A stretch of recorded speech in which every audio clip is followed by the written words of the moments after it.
keinginannya tercapai, berarti ini panjenengan nadar. Artinya apa? Yang Allah berikan kepada Anda lebih besar daripada kambing. Sehingga misalnya semoga anak saya diterima di kampus ternama. Lalu kemudian ternyata diterima di kampus ternama itu dengan cuma kambing, ini jauh lebih bernilai ini. Maka kambing ini menjadi hak orang miskin, sepenuhnya hak orang miskin. Kenapa? Karena melalui nazar itu Allah menguji orang ini sudah berjanji, ketika Allah kabulkan mau memenuhi janjinya. Kalau tidak mau memenuhi janjinya, biasanya di belakang hari itu ada ujian tersendiri. Makanya Nabi Ibrahim itu terkait dengan turunnya perintah kurban itu kan begitu. Jadi dalam satu kisah ini, tapi kisah ini Israiliyat ya, ada di dalam beberapa kitab tafsir. Jadi Nabi Ibrahim itu di kalangan malaikat terkenal loman. Wah, ini luar biasa para malaikat ini membicarakan Nabi Ibrahim. Lalu ada malaikat yang turun pura-pura jadi manusia. Lalu dia bertanya kepada Nabi Ibrahim, Anda ini banyak sekali kambingnya dan Anda dermawan. Nabi Ibrahim menjawab, iya, apapun atas nama Allah akan saya berikan. Nabi Ibrahim berkata begitu, apapun jika atas nama Allah aku berikan. Makanya Allah tes itu. Apa? Allah perintah sembelih putranya. Ternyata betul. Apa yang beliau ucapkan sendiri itu beliau lakukan, meskipun nanti oleh Allah dihentikan agar tidak menyembelih, tetapi Allah menguji itu. Ada di salah satu surat Al-Baqarah, gimana itu? Wa idit tala Ibrahim rabbuhu bi kalimatin fa'atammahun. Ingatlah ketika Allah menguji Nabi Ibrahim dengan berbagai ujian, yang paling berat tadi itu fa'atammahun. Ternyata Nabi Ibrahim menyempurnakan ujian itu. Nah, demikian halnya ketika kita kurban nazar, kita diuji. Sanggup nggak menjalankan ini, padahal oleh Allah telah diberi nikmat yang lebih besar. Maka kemudian berikan seluruhnya untuk fakir miskin. Jadi kalau sudah nazar, porsi ini nggak berlaku. Ini semua untuk fakir miskin 2/3. Lalu kalau itu di masjid, biasanya orang yang kurban nazar ini tetap diambilkan dari porsinya orang lain. Diambilkan dari porsi kurban-kurban sunnah lain itu. Tapi tidak boleh. Makanya di beberapa masjid yang sudah mengetahui aturan, baskomnya kurban nazar itu dicatat dan diberi baskom sendiri. Jadi misalnya Ustadz, beliau kurban nazar, lalu kemudian di baskom ini saya tuliskan kurban nazar milik Ustadz. Maka tidak boleh bagian dari kambing masuk ke beliau, tapi ini harus didistribusikan kepada fakir miskin. Baru dari kurban sapi boleh diberikan ke beliau kalau memang beliau berkeinginan. Jadi intinya seperti itu. Cuma yang lebih berat lagi itu kalau ada orang datang bawa kambing mintanya daging sapi. Nah, ini apa namanya, kurban tarbiman ini namanya. Apa tarbiman? Tarab TV namanya apa? Nanti bisa bertanya kepada yang anggota dari Madura. Yang paling wajib. Kabupaten. Pada intinya sekali lagi, apakah boleh? Boleh, tapi tidak mendapat kesunahan. Sebab kesunahan itu memakan dagingnya sendiri, maksudnya memakan daging kurbannya sendiri. Kenapa Rasulullah mengambil paha? Karena paha kambing itu kolesterolnya rendah. Kolesterolnya tidak sampai 70 cuma kadar kolesterolnya. Kalau otaknya kambing itu 1000 lebih. Makanya panjenengan nanti yang akan menjadi panitia, janganlah langsung siap-siap menjadi panitia kurban, tapi tes darah dulu, berapa kolesterolnya, berapa apa namanya tensinya. Nanti saya tidak nakut-nakuti, saya punya teman menjadi ketua panitia di daerah Kutisari, siangnya sehat mendistribusikan, membagikan, begitu malamnya langsung stroke. Kenapa? Lupa tidak cek nih. Jadi mumpung ini masih panjang, jangan masih kesempatan cek kolesterol ataupun cek yang lain.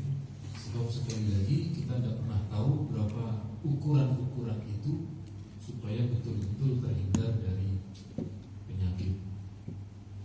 Ini kok jadi tegang semua? Takut jadi panitia. Kalau dagingnya aman Miku, yang nggak aman itu yang Miku, yang apa namanya? Gaji-gajinya. Dan kebetulan kalau kambing yang enak yang itu, yang gulai, terus kare, Miku yang apa namanya? Yang bahaya. Dan ini orang Arab itu, orang Arab jeroan kan dibuang. Jadi setelah kurban jeroannya dibuang. Alhamdulillah ada bangsa kita dari Madura yang mendaur ulang. Ya itu dibuat kari. Ternyata orang Arab juga mau. Jadi alhamdulillah makanan dari Madura di sana payu, laku di sana. Monggo berikutnya kita semuanya. Alhamdulillah ada pertanyaan dari Yatim Mandiri Pekalongan Ustaz, atas nama Mbak Saiferida online. Bagaimana Pak Kiai hukumnya korban atas nama instansi atau perusahaan atau sekolah yang dananya dari kolektif siswa atau sekolah tersebut atau perusahaan tersebut kolektif jamaah mata. Dikit lagi ke bagian atas turun. Iya Pak Kiai. Jadi kurban lagi terus ke atas. Berikutnya ini. Jadi syariah aturan berkaitan dengan kurban sebagaimana hadis Tirmidzi bukan atas lagi. Nah ini ala ahli kulli baitin udhiyah, yang dianjurkan itu adalah masing-masing keluarga. Keluarga itu adalah keluarga biologis, keluarga antara anak orang tua itu. Kalau sekolah itu bukan keluarga biologis, tapi keluarga ideologis, ya. Keluarga ilmu, keluarga apa namanya, keluarga organisasi itu bukan. Jadi sekali lagi yang dimaksud kurban yang dianjurkan di dalam syariah kita adalah keluarga ini. Makanya kalau instansi sekolahan atau pabrik, lalu pabrik itu mengadakan iuran atau sama pimpinannya dipotong gajinya 25.000 untuk kurban, maka itu bukan kurban secara syariah, tetapi sedekah. Tapi meskipun ini bahasanya sedekah, tetap utama, tetap dapat pahala, dan tentu berbeda antara pahala dari kurban dengan pahala sedekah. Kalau kurban itu apa? Kalau kurban itu ada di hadis lain adalah untuk dikendarai kelak di hari kiamat. Makanya ada sebagian orang kaya itu, nah ini kalau kami pakai kurban sapi kan nanti di akhirat lama itu jalannya sapi. Pingin kurban apa Pak? Pingin kurban Avanza saya. Oke, mau kurban boleh. Tapi nanti di akhirat gak ada yang jualan bensin, jadi nyorong itu Avanza-nya. Avanza Xenia R3 itu boleh. Sekarang belum selesai. Jadi sekali lagi intinya tetap berupa keluarga, bukan instansi, bukan apa namanya, bukan. Nah, kalau perusahaan apa namanya, perusahaan sedekahnya perusahaan apa? CSR, misalnya CSR tidak bisa, tetap tidak bisa dijadikan sebagai kurban, tetap nilainya sedekah. Atau non muslim datang bawa sapi, apa kurban? Tetap bukan kurban, pemberian biasa. Ini pemberian biasa. Jadi ada di daerah Kenjeran itu ada non muslim kaya, sementara tetangga kanan kirinya adalah muslim semua. Dia merasa tokonya itu aman, bisnisnya itu lancar karena banyak dijaga ini. Lalu tiap tahun dia memberi kurban, oleh kiainya tetap diterima ya, karena eman kalau udah diterima. Tapi bukan atas nama kurban, melainkan sebagai pemberian biasa.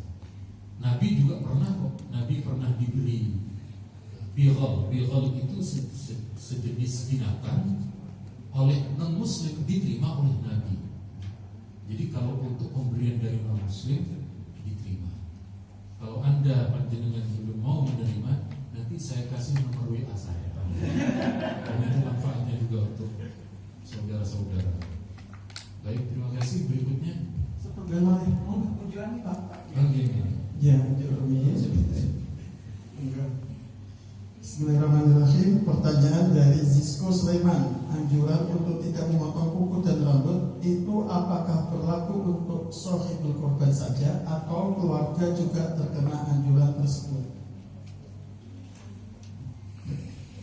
Terkait anjuran memotong kuku dan rambut. Matur nuwun. Bagaimana dengan ini? Apakah untuk satu keluarga atau untuk kurban saja? Maka dilihat. Kalau orangnya kurban personal satu kambing, berarti dia saja. Tapi kalau dia satu keluarga sapi kebetulan keluarganya ada 7, ataupun keluarganya 4 tapi satu sapi lebih itu tidak apa-apa. Jadi lebih dari porsi tidak apa-apa. Maka kemudian satu keluarga itu yang dianjurkan untuk tidak potong kuku dan tidak potong rambut. Intinya siapapun yang kemudian diatasnamakan, itulah berlaku hukum bagi dirinya, bagi kesemuanya. Kalau cuma untuk satu orang, maka yang lain boten nopo tidak berlaku. Misalnya tahun ini